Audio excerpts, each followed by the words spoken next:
Corre el año 1776, mientras en el Nuevo Mundo las colonias americanas declaran su independencia. En el corazón de Baviera, un hombre está a punto de desatar una fuerza que las monarquías europeas no podrán contener. Su nombre es Adam Weishaupt. No es un guerrero ni un rey, es un profesor de derecho canónico con una obsesión peligrosa: el control total de la mente humana. Muchos creen que los Illuminati son un invento de Internet, una fantasía de Hollywood o un meme de redes sociales. Pero la realidad es mucho más oscura y sobre todo mucho más real. Lo que estás a punto de ver no es una teoría de conspiración. Es el relato documentado de una organización que fue perseguida criminalmente, cuyos miembros fueron cazados como animales y cuyos secretos fueron enterrados bajo siglos de desinformación. En los próximos 50 minutos vamos a desenterrar los archivos policiales originales de 1785 para responder a la pregunta que ha aterrorizado a presidentes y papas. ¿Realmente desaparecieron o simplemente aprendieron a esconderse mejor? Bienvenidos a la verdadera historia de la Orden de los Iluminados. Adam Weishaupt se sentía asfixiado. En una Baviera dominada por la Iglesia Católica y el conservadurismo extremo, cualquier idea de libertad era un crimen. Pero Weishaupt no quería simplemente libertad, quería el perfeccionamiento de la sociedad bajo su propia visión. Para lograrlo, necesitaba una estructura, algo más secreto que la masonería, algo más letal que una simple sociedad de lectura. Según los archivos estatales de Múnich, la orden comenzó con solo 5 miembros originales, pero no eran estudiantes cualquiera, eran mentes brillantes que juraron lealtad absoluta a un hombre que se hacía llamar Espartaco. Sí, ese era el nombre en clave de Weishaupt, porque un profesor universitario necesitaría un nombre de guerra, porque lo que estaban planeando era técnicamente alta traición.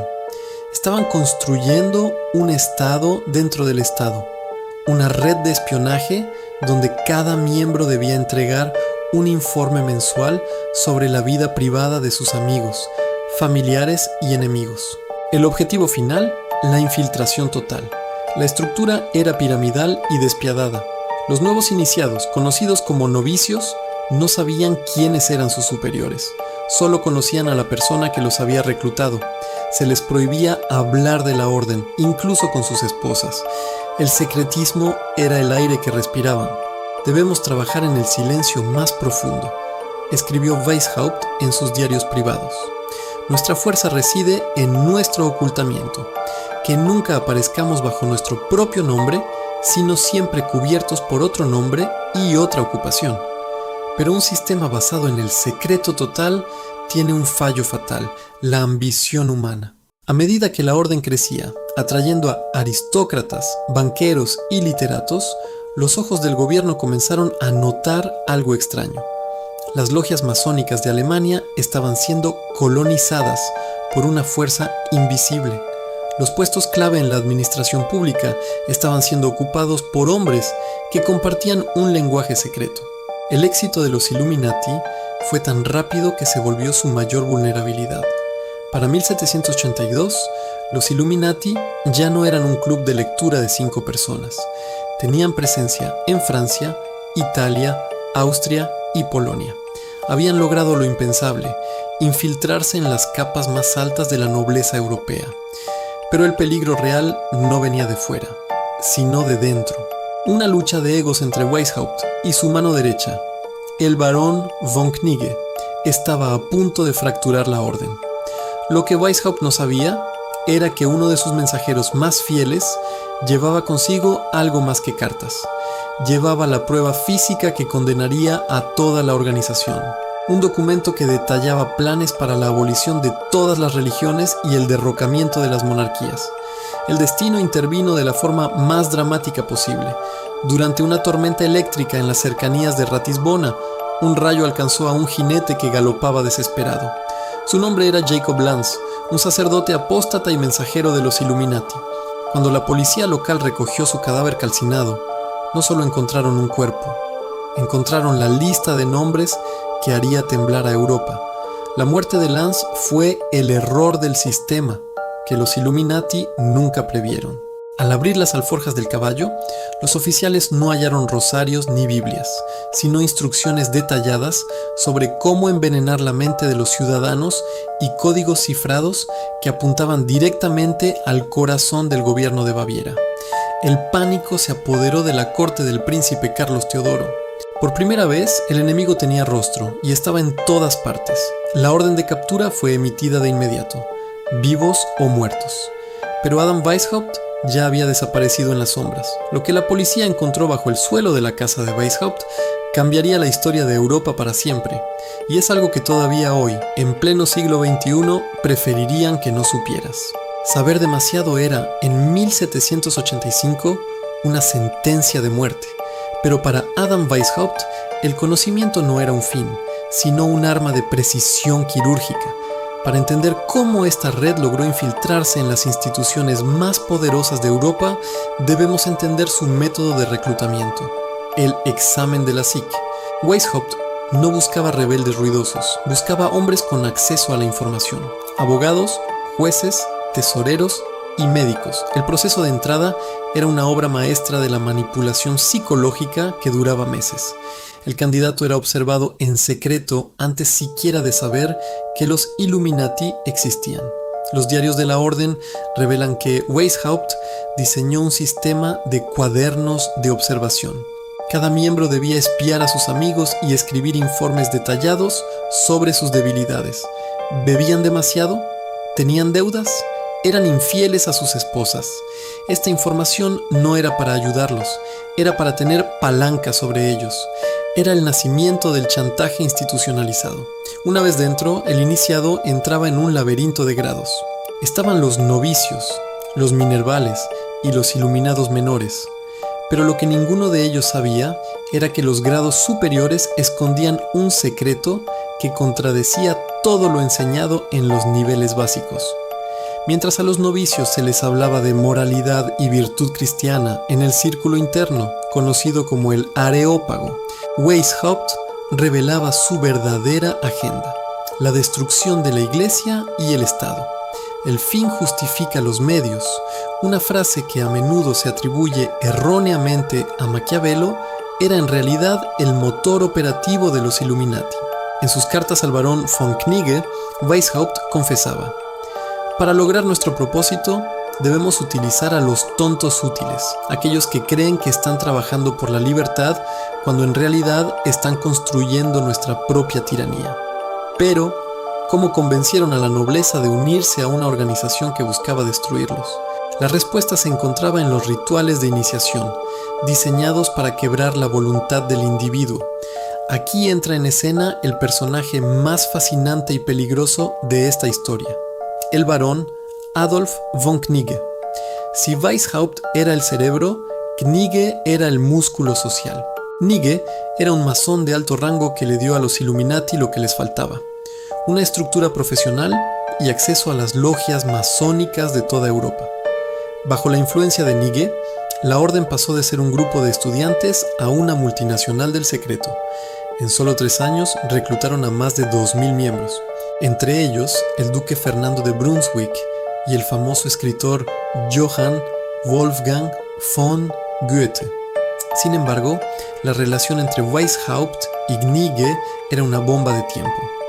Weishaupt, paranoico y controlador, empezó a sospechar que Knigge quería quitarle el mando. Lo que no sospechaba era que Knigge, en un arrebato de ira por ser relegado, cometería el error que pondría a la policía tras su rastro.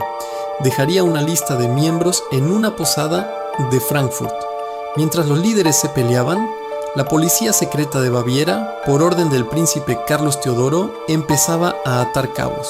No solo era el incidente del rayo que mató al mensajero Lanz, era el rumor incesante de que una secta de filósofos estaba manipulando los precios del grano y las decisiones de los tribunales. ¿Puede un grupo de 2.000 personas realmente controlar un país entero? En la Baviera de 1784, la respuesta era un rotundo sí. Tenían a los jefes de correos, lo que les permitía leer la correspondencia de sus enemigos. Tenían a los confesores de los nobles, lo que les daba acceso a sus pecados más oscuros. Los Illuminati habían creado el primer sistema de vigilancia masiva de la historia, mucho antes de que existieran las cámaras o internet. Pero el poder absoluto corrompe absolutamente, y el descuido de un solo miembro estaba a punto de hacer que toda la estructura se colapsara sobre sí misma. Nig no solo se fue de la orden, se llevó consigo la lista de los 2000 nombres más poderosos del mundo. Sabía que esa información era su única póliza de seguro de vida. Mientras tanto, en Múnich, el príncipe Carlos Teodoro firmaba el primer edicto contra las sociedades secretas, declarando que cualquier miembro de los Illuminati que no se entregara voluntariamente sería considerado un traidor a la corona, castigable con la muerte. La caza de brujas había comenzado. Pero lo que la policía no esperaba era que al intentar cortar la cabeza de la serpiente, solo lograrían que el veneno se extendiera por todo el continente. El gran secreto ya no estaba en Baviera, estaba viajando hacia París, justo a tiempo para el estallido de la Revolución Francesa. Una chispa en Múnich puede quemar todo París, si el viento sopla en la dirección correcta. Pero en julio de 1785, el viento traía olor a ozono y a muerte.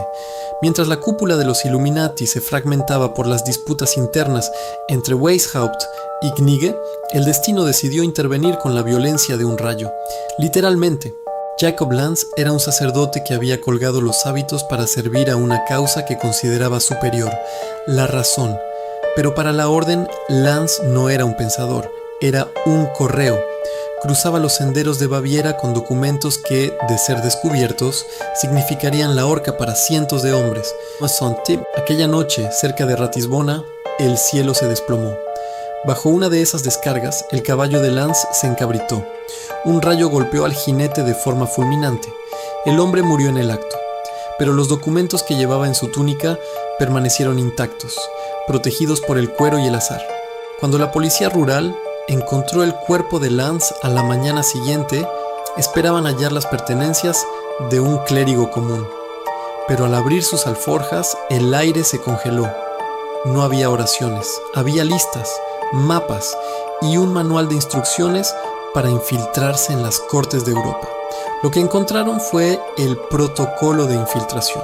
El documento detallaba cómo los miembros debían posicionarse en los tribunales para asegurar que los juicios siempre favorecieran a otros hermanos. ¿Imaginas un sistema judicial donde el juez, el fiscal y el abogado defensor juran lealtad a la misma sociedad secreta antes que a la ley? Eso era lo que los papeles de Lanz revelaban. El príncipe Carlos Teodoro no solo estaba ante una secta religiosa, estaba ante un golpe de estado en cámara lenta. ¿Cuántos de los hombres que desayunaban con el príncipe cada mañana estaban en esa lista? Esa paranoia fue el combustible que inició la Gran Purga. La reacción fue inmediata y brutal. El 2 de marzo de 1785 se emitió el segundo edicto, pero esta vez no era una advertencia. Era una declaración de guerra. Se prohibió la orden de los Illuminati bajo pena de confiscación de bienes y destierro inmediato. Ninguna sociedad secreta será tolerada, pues donde hay secreto hay conspiración contra el bien común, rezaba el bando real pegado en las esquinas de Múnich. Pero arrestar a los Illuminati no era fácil.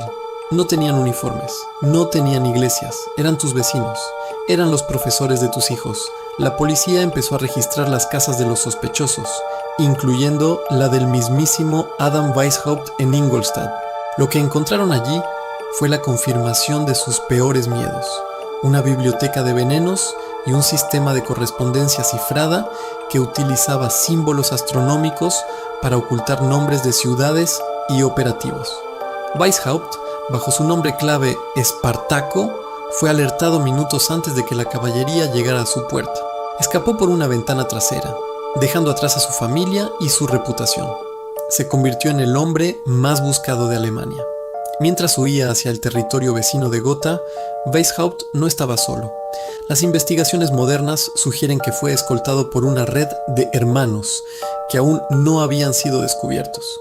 Su huida no fue un acto de desesperación, sino un repliegue táctico.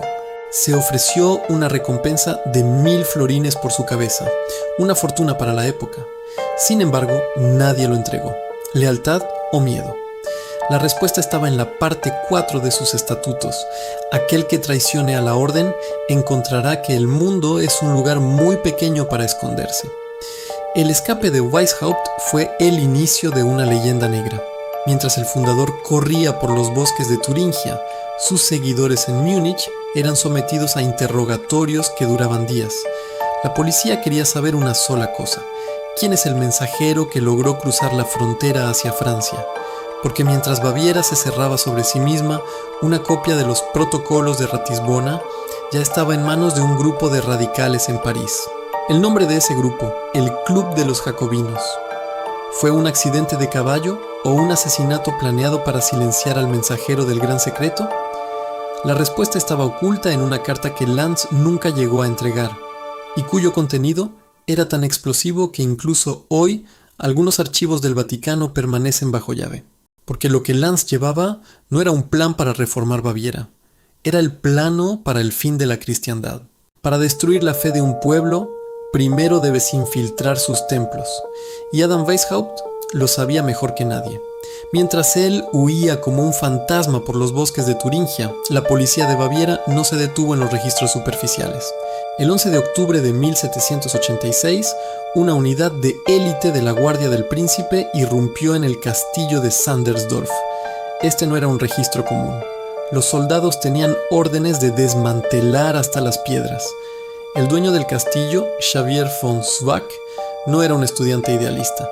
Era un consejero de gobierno, un hombre que cenaba con los ministros del príncipe. Su traición era personal. Los diarios del oficial de justicia que lideró la redada, Johann von Scholl, describen una atmósfera de horror intelectual. No encontraron armas de fuego, sino una habitación secreta detrás de una estantería de libros clásicos que contenía algo mucho más letal: el archivo maestro del espionaje civil. El cofre de hierro de Zwack contenía 200 folios manuscritos, pero no estaban escritos para ser leídos por ojos humanos comunes. Utilizaban un cifrado de sustitución polialfabética que los criptógrafos del príncipe tardaron meses en romper. Lo que descubrieron fue la anatomía del control. En el corazón de esos papeles se encontraba el giro más oscuro de esta historia. Hasta ese momento, el mundo creía que los Illuminati eran un grupo de librepensadores que odiaban la tiranía. Pero los documentos de Zwack revelaron una realidad escalofriante. Weishaupt despreciaba a las masas tanto como a los reyes. Para los Illuminati, la libertad era una herramienta de propaganda, un cebo para atraer a los jóvenes idealistas de las universidades. Una vez dentro, se les sometía a un proceso de reeducación que hoy llamaríamos despersonalización, que decía exactamente ese protocolo. Se detallaba cómo destruir a un enemigo sin usar la violencia física. Lo llamaban la muerte civil. Consistía en infiltrar a 3 miembros en el círculo cercano de la víctima, uno en su familia, uno en su trabajo y uno en su círculo social. Los 3 debían susurrar las mismas mentiras, las mismas dudas, hasta que la víctima perdiera la cordura o se quitara la vida. Debemos aprender a gobernar a los hombres sin que ellos se den cuenta de que son gobernados, escribió Weishaupt. Propuso la creación de una policía de la moral interna que vigilaría cada conversación, cada compra y cada pensamiento. No querían libertad, querían el monopolio de la verdad. Pero los documentos de Sandersdorf iban más allá de la psicología. Revelaron un interés obsesivo por la química y la toxicología. En el sótano del castillo, la guardia encontró un laboratorio rudimentario, pero efectivo. El inventario policial menciona específicamente recetas para la preparación de sustancias que inducen el sueño profundo, líquidos para borrar la memoria reciente y polvos que, al ser inhalados, causan una confusión temporal del juicio. ¿Estaban los Illuminati experimentando con el control químico de la mente en 1786? Los documentos sugieren que Weishaupt buscaba una forma de neutralizar a los oponentes políticos en banquetes y reuniones oficiales sin dejar rastro de venenos tradicionales. Incluso se encontró un diseño para una pequeña bomba de gas que podía ocultarse en un libro. Era tecnología de espionaje del siglo XX desarrollada en el siglo XVIII. El objetivo era claro: si no podían convencer a un líder, lo confundirían. Si no podían confundirlo, lo borrarían de la historia. Pero lo que realmente hizo que el príncipe Carlos Teodoro perdiera el sueño no fueron los venenos, sino la lista de oro. Entre los papeles de Zwack se encontró un registro de pagos. No eran pagos a miembros de la orden, eran pagos a informantes dentro del Vaticano y de la Corte Real de Francia. Los Illuminati habían logrado lo que ninguna otra sociedad secreta: la interceptación sistemática del correo diplomático. En los papeles se detallaba cómo habían sobornado a los jefes de postas en las rutas entre Múnich y Viena. Cada carta del príncipe era leída por los Illuminati antes de llegar a su destino. Pero aquí está lo más inquietante. Cuando la policía intentó arrestar a los nombres que aparecían en la lista de informantes, se encontraron con una pared de silencio. Muchos de los informantes eran clérigos de alto rango que, al verse descubiertos, simplemente desaparecieron o fallecieron repentinamente antes de ser interrogados. Alguien estaba limpiando las huellas. Alguien más poderoso que Weishaupt estaba protegiendo el legado. La redada de Sandersdorf fue la mayor victoria de la policía bávara, pero también su mayor fracaso. Publicaron los documentos para avergonzar a la orden ante el mundo, pensando que la luz del sol mataría a la sombra, pero lo que lograron fue lo contrario. Al publicar los manuales de infiltración, le dieron un mapa a todos los revolucionarios de Europa. La orden en Baviera había caído, o eso es lo que querían que el rey creyera. Mientras el verdugo de Múnich limpiaba su hacha tras la ejecución de los últimos conspiradores locales, en las cortes de Versalles, hombres con el mismo brillo en los ojos que Weishaupt comenzaban a reunirse. La revelación más aterradora de los papeles no era lo que decían sobre el pasado, sino una nota al margen en el diario personal de Zwack que la policía casi pasa por alto. Una nota escrita en rojo que decía: el cuerpo de la serpiente ha muerto en Múnich, pero su cabeza ya ha cruzado el Rin. Buscadnos en el humo de la Bastilla. La Revolución Francesa estaba a solo 2 años de distancia, y los hilos ya estaban tensos. La pregunta no era si los Illuminati sobrevivirían, sino cuánto tiempo tardarían en cobrarse su venganza contra todos los reyes de la tierra. El humo de la Bastilla no fue solo el fin de una monarquía, fue el primer experimento a gran escala de la orden, un experimento que costaría miles de cabezas. Pero ¿cómo llegó el veneno de un profesor de Baviera a las calles de París? La respuesta se encuentra en una reunión secreta celebrada en 1787 en el palacio del duque de Orleans, el primo del rey Luis XVI, y curiosamente el gran maestro de la masonería francesa. A esa reunión no asistieron políticos, sino sombras. Los supervivientes de la purga bávara habían comprendido que para sobrevivir debían dejar de llamarse Illuminati. Ahora eran los amigos de la verdad, o simplemente el círculo social. Pero bajo esos nombres inofensivos latía el mismo manual de infiltración que la policía de Múnich había incautado. Los archivos del historiador francés Augustin Barruel, contemporáneo a los hechos, documentan la llegada de 2 emisarios clave de Weishaupt a París, Johann Bode y el barón de Busch. No traían dinero, traían algo más valioso: la técnica para convertir el descontento social en una herramienta de demolición controlada. La técnica consistía en la panfletería sistémica. Infiltraron las imprentas de París para inundar la ciudad con rumores sobre la reina María Antonieta. No eran críticas políticas, eran ataques personales diseñados para destruir la sacralidad de la corona. Fue el primer uso de las fake news como arma de guerra psicológica masiva. Mientras el pueblo moría de hambre por las malas cosechas, los Illuminati operaban en el lugar más inesperado, el Club de los Jacobinos. Originalmente un club de debate, fue transformado en una réplica exacta de la estructura de Weishaupt.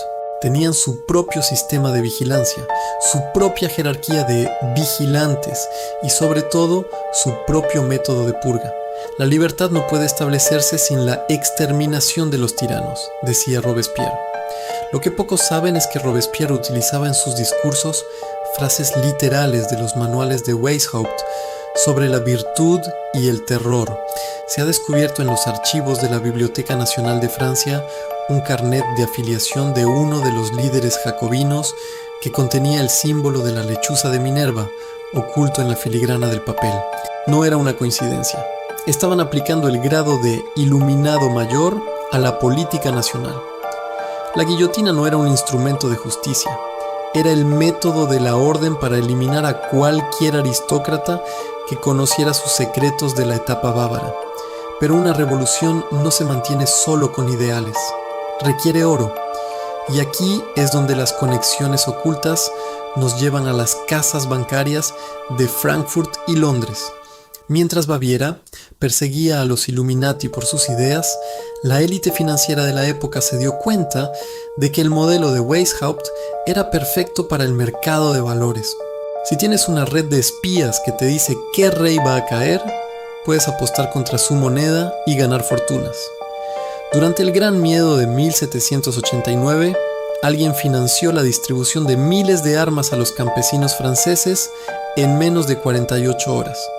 La logística necesaria para tal movimiento no existía en el gobierno francés, pero sí existía en las redes de contrabando que los Illuminati habían establecido para mover sus libros prohibidos por toda Europa. ¿Quién firmó las letras de cambio que pagaron esas armas? Los nombres en los documentos han sido borrados, pero las rutas de suministro coinciden con las antiguas células de la orden en Estrasburgo. El 10 de noviembre de 1793, los revolucionarios entraron en la Catedral de Notre Dame, arrancaron las cruces y proclamaron el culto a la razón. Una actriz fue coronada como la diosa razón sobre el altar mayor. Esto no fue una ocurrencia de la turba, era el cumplimiento exacto del grado de sacerdote illuminatus de Weishaupt. Debemos sustituir la superstición por la razón y los templos de los ídolos por templos de la humanidad. Lo que el mundo estaba presenciando era la liturgia de los Illuminati hecha pública. Por primera vez, una nación entera estaba siguiendo el ritual de una sociedad secreta sin saberlo. La guillotina empezó a trabajar horas extra. La razón exigía sangre. Mientras París ardía, la red original de Baviera se mantenía en contacto. Se han recuperado cartas enviadas desde el exilio de Weishaupt en Gotha hacia agentes en los Estados Unidos. Sí, la infección había cruzado el Atlántico. En 1798, el reverendo Jedediah Morse advirtió desde su púlpito en Massachusetts que los Illuminati habían infiltrado las universidades americanas. Pero la pieza que lo cambia todo es un documento en los archivos de la Logia de Filadelfia. Una carta que describe cómo el diseño del gran sello de los Estados Unidos, la pirámide con el ojo, fue influenciado por un viajero europeo de grandes conocimientos. La coincidencia con los esquemas de Weishaupt es tan perfecta que las probabilidades de que sea casualidad son casi nulas. Fue la Revolución Francesa solo el caos necesario para que los Illuminati pudieran escapar de Europa y refundarse en una tierra donde nadie los perseguiría. El caos del terror no podía durar. La orden necesitaba un estabilizador, una figura que consolidara las ganancias de la revolución bajo una nueva estructura de poder. Necesitaban un César secular, y lo encontraron en un joven y ambicioso general de Córcega, Napoleón Bonaparte. Napoleón fue iniciado en una logia masónica de rito egipcio, una rama esotérica que compartía raíces con los rituales de los Illuminati. Su ascenso fue meteórico, financiado por banqueros que habían prosperado durante la revolución. Él mismo se coronó emperador, un acto que rompía con 1000 años de tradición papal, exactamente como Weishaupt había soñado. El poder del hombre por encima del poder divino. El código napoleónico, la base de la ley civil moderna en Europa, fue la victoria final de Weishaupt. Secularizó el matrimonio, abolió los privilegios de la nobleza y la iglesia y centralizó el poder en el Estado. Napoleón, conscientemente o no, fue el instrumento que grabó la filosofía de los Illuminati en la piedra de la ley europea. Mientras Napoleón redibujaba el mapa de Europa, su invasión de España en 1808 creó un vacío de poder que la orden había estado esperando durante décadas. El rey español estaba prisionero. Sus colonias, ricas en oro, plata y recursos, quedaron a la deriva. No fue un accidente histórico, fue la oportunidad perfecta para activar la siguiente fase del plan, la demolición del segundo gran imperio católico. El laboratorio de pruebas sería un continente entero. El eslabón perdido es un hombre, Francisco de Miranda. Apodado El Precursor, Miranda no fue solo un revolucionario venezolano, fue un agente internacional. Luchó en la Revolución Americana, fue general en la Revolución Francesa y, lo más importante, fundó en Londres la Gran Reunión Americana, una logia que funcionaba como el verdadero cerebro de la independencia hispanoamericana. No era un simple club de patriotas, era el centro de reclutamiento de la Orden para el Nuevo Mundo. De la logia de Miranda nació la infame Logia Lautaro, una célula operativa secreta que se extendió por Buenos Aires y Santiago de Chile. Sus miembros, como José de San Martín y Bernardo O'Higgins, no eran solo generales, eran hermanos juramentados. Su estructura era una copia al carbón del modelo de Weishaupt. Obediencia ciega a un liderazgo desconocido, compartimentación de la información y un objetivo claro, la independencia a cualquier costo. En los juramentos de la Logia Lautaro descubiertos años después, se encuentra una frase escalofriante. Jamás reconoceré por gobierno legítimo de América, sino a aquel que sea elegido por la libre y espontánea voluntad de los pueblos, y siendo el sistema republicano el más adaptable al gobierno de las Américas, propenderé por cuantos medios estén a mi alcance a que los pueblos se decidan por él. No era una simple preferencia política, era la imposición del único sistema que la orden consideraba aceptable, la república secular, libre de reyes y del control de la iglesia. La orden había aprendido su lección más valiosa. Los documentos pueden ser quemados, los miembros ejecutados, pero una estructura de poder invisible es indestructible. El sistema de pensamiento, de banca y de espionaje ya no necesitaba un líder, pero lo que Weishaupt no previó fue que su creación cobraría vida propia. La Revolución Francesa terminó con Napoleón, pero la red financiera que la impulsó encontró un nuevo centro de operaciones, la City de Londres. La pieza que lo cambia todo no estaba en París ni en Múnich. Digino estaba oculta en una pequeña oficina de préstamos en Londres, donde un hombre llamado Nathan Rothschild estaba a punto de recibir una noticia sobre la batalla de Waterloo 24 horas antes que el gobierno británico. ¿Quién le entregó esa información a través de una red de mensajeros más rápida que la del propio Estado? ¿Y qué tenía que ver el ojo que todo lo ve con la mayor fortuna de la historia, construida sobre la sangre de esa batalla? El dinero es el lenguaje secreto que los Illuminati aprendieron a hablar cuando el mundo dejó de escuchar sus filosofías. Y en 1815 ese lenguaje se convirtió en ley. Mientras Europa se recuperaba de las cenizas de las guerras napoleónicas, una nueva era comenzaba. Una era gobernada no por reyes y emperadores, sino por banqueros y financistas. Adam Weishaupt, el fundador de los Illuminati de Baviera, murió en el exilio en Gotha en 1830 a los 82 años. Para el mundo exterior, su orden había sido aplastada décadas atrás, un capítulo extraño en la historia de las sociedades secretas. Pero mientras el anciano profesor de Derecho moría en la oscuridad, su hijo espiritual, el sistema de infiltración, estaba más vivo que nunca. El verdadero legado de Weishaupt no era una organización con miembros y rituales, sino una metodología, un virus ideológico diseñado para propagarse de mente en mente. Los Illuminati habían cometido un error fatal en Baviera: ser visibles. Se anunciaron, buscaron notoriedad y como resultado fueron perseguidos y disueltos. Pero de esa derrota surgió la lección más importante. En el siglo XIX, sus herederos ideológicos aprendieron que la verdadera invisibilidad no es esconderse en las sombras, sino esconderse a plena vista detrás de las instituciones más respetadas y aparentemente inquebrantables del mundo, los bancos centrales. Pensemos en el año 1815, mientras los líderes europeos se reunían en el Congreso de Viena para redibujar el mapa del continente. Una batalla mucho más silenciosa se libraba en los mercados financieros de Londres. Se cuenta la leyenda de cómo la familia Rothschild, aprovechando la incertidumbre de la batalla de Waterloo, consolidó una fortuna que cambiaría el curso de la historia. ¿Verdad o mito? La realidad es que a partir de ese momento, el poder de financiar a las naciones, de decidir quién recibe préstamos para ir a la guerra y quién para reconstruir, se convirtió en una fuerza más poderosa que cualquier ejército. Weishaupt había escrito sobre la necesidad de controlar las arcas del Estado. En el siglo XIX, sus sucesores se dieron cuenta de que era mucho más efectivo controlar las arcas del mundo. Pero el control del dinero era solo una parte del plan, el motor de la máquina. La verdadera directriz de Weishaupt siempre se centró en la mente humana. Él dijo: las universidades son las guarderías de la orden.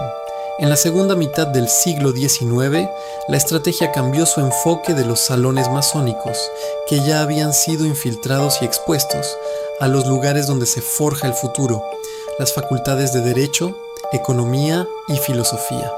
Las grandes universidades de Europa y América se convirtieron en el nuevo campo de reclutamiento.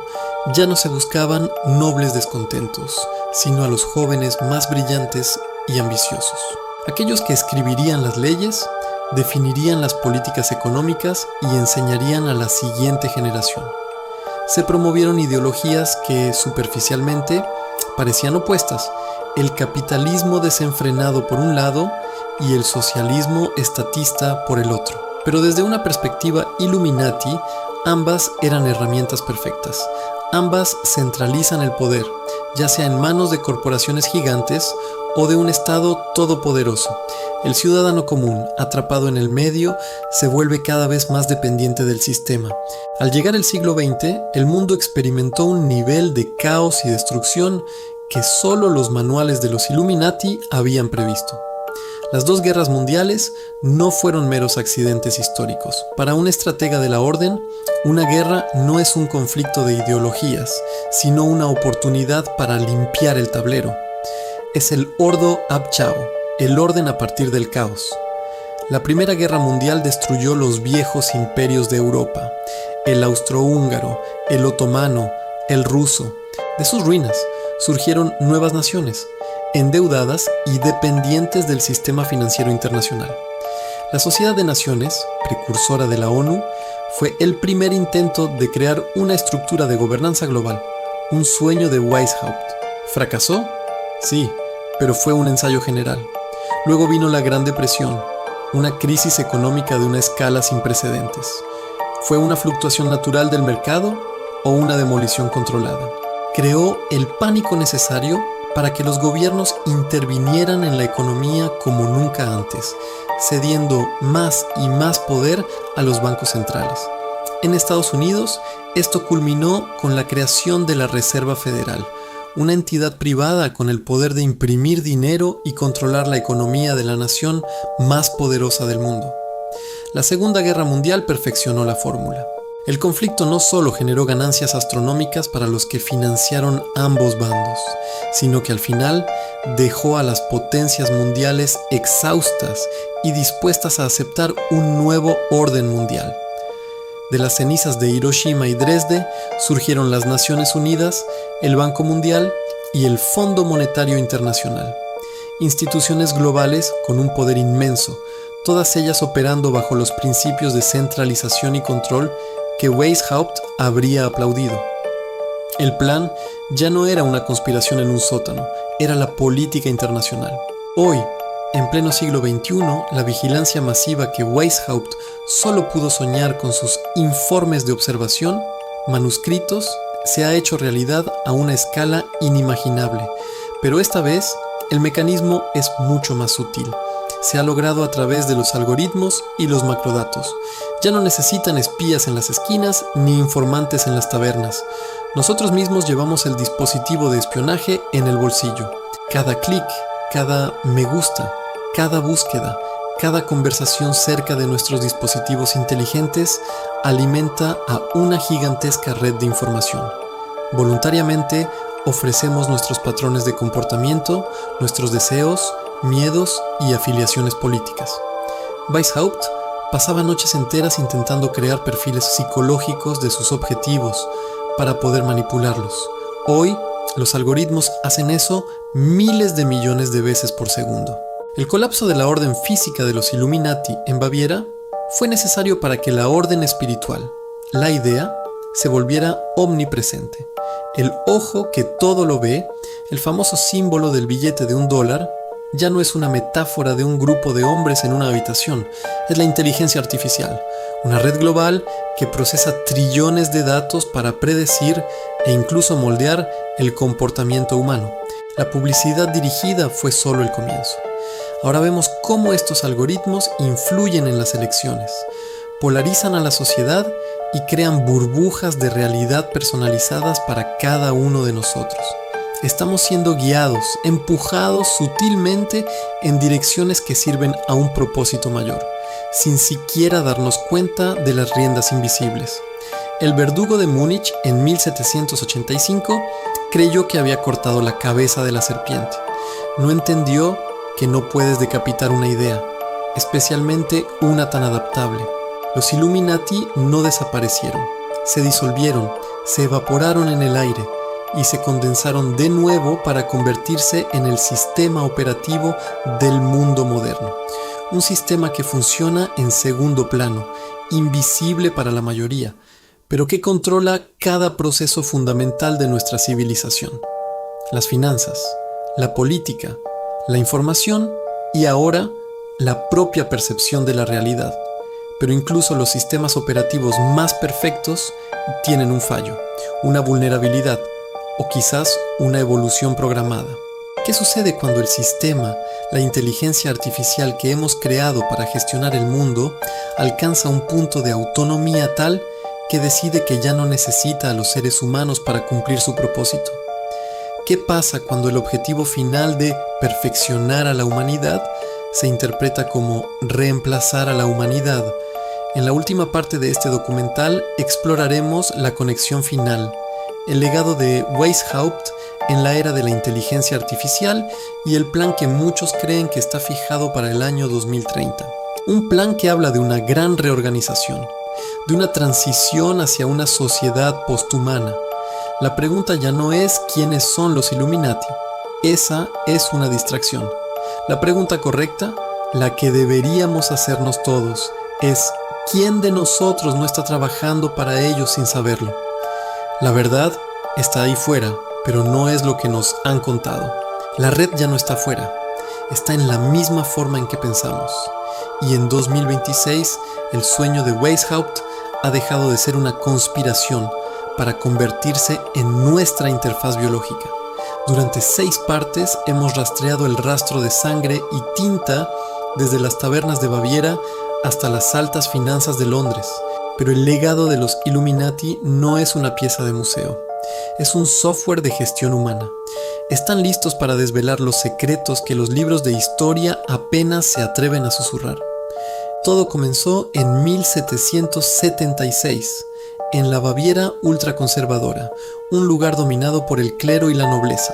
En este caldo de cultivo, un joven y brillante profesor de derecho canónico, Adam Weishaupt, concibió un plan radical.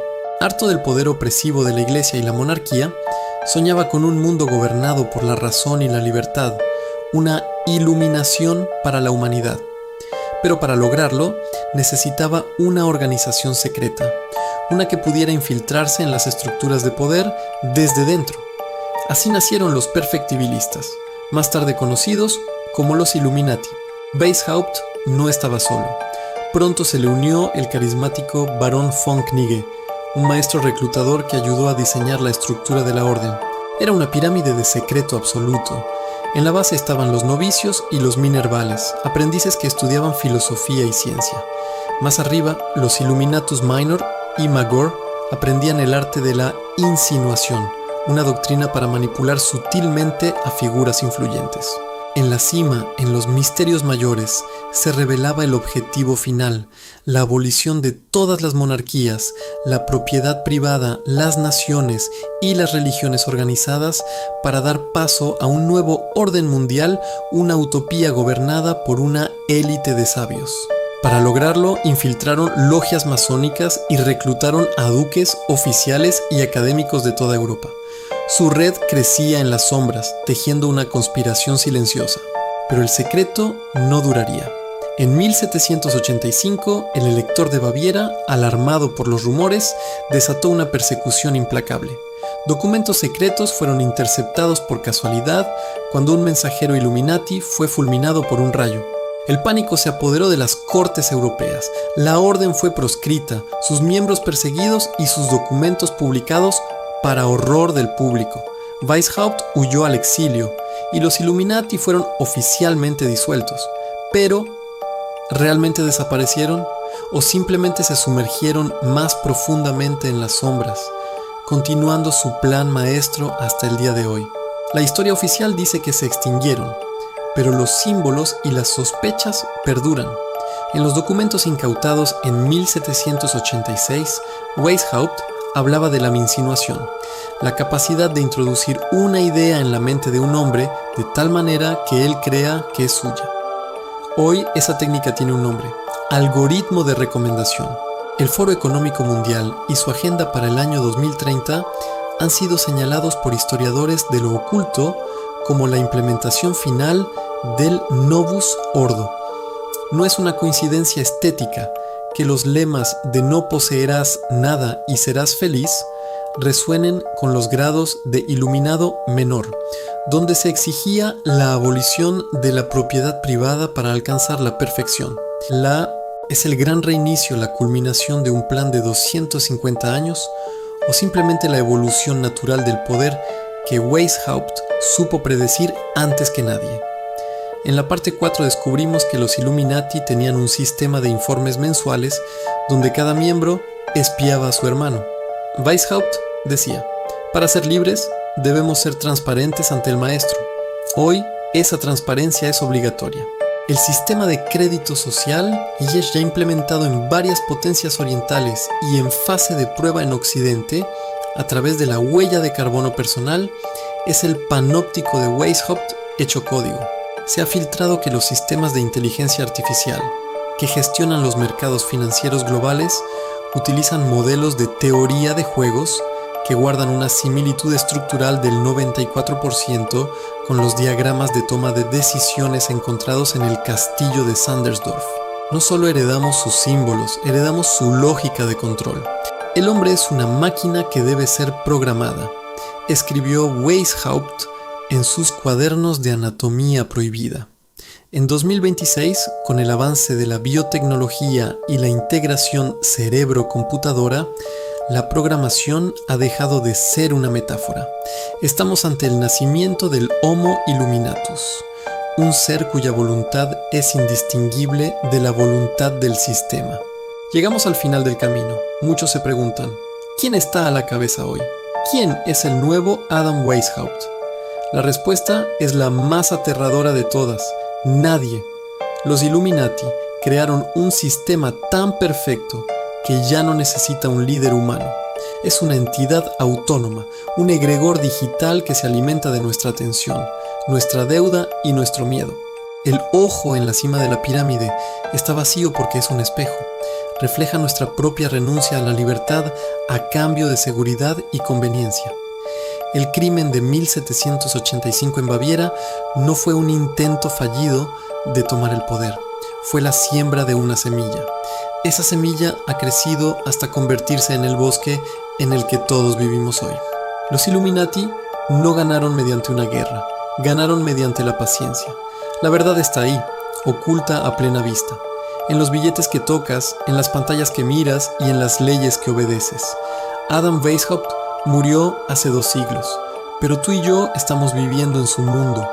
La única pregunta que queda ¿es posible desconectarse de una red que ya forma parte de nuestro ADN?